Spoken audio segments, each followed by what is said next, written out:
Voici comment le choléra a changé mon village.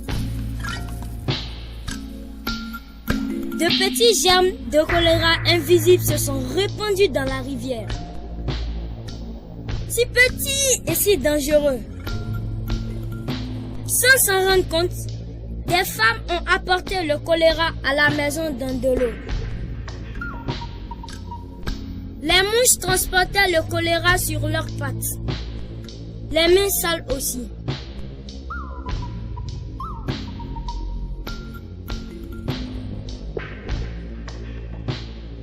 Nous avalions les germes du choléra dans notre eau, dans notre alimentation et sur nos doigts.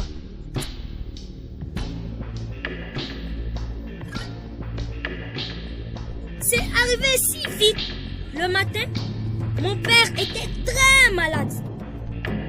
Il faisait une diarrhée qui ressemblait à de l'eau grise qu'il perdait. J'avais tellement peur, je suis allée chercher de l'aide.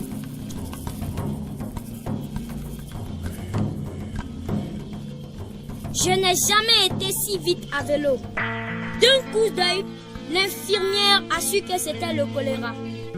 Il avait besoin de fluide en urgence. Elle n'avait pas de SRO et nous avons préparé une boisson spéciale.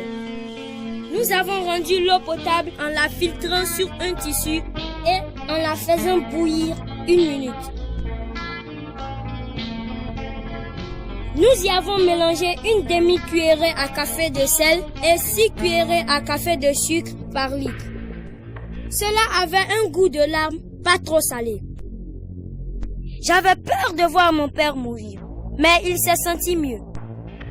L'infirmière m'a expliqué que tous ceux qui avalent les germes du choléra ne tombent pas malades, mais qu'ils peuvent transmettre la maladie. Maintenant, je devais apporter de l'eau potable aux villageois et leur apprendre à se protéger du choléra.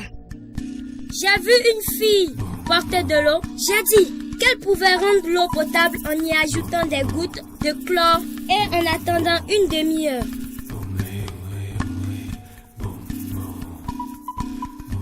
Un homme allait manger avec les mains sales.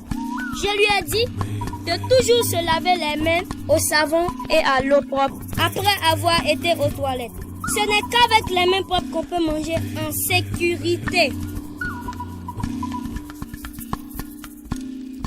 J'ai vu des villageois propager le choléra dans notre rivière. Je leur ai dit que nous devions creuser des latrines loin de la rivière à au moins 30 mètres. C'était important pour garder notre village propre. J'ai vu une mère préparer des aliments. Je lui ai dit de se laver les mains d'abord au savon et à l'eau propre, puis de laver et éplucher les aliments, les cuire, les manger chauds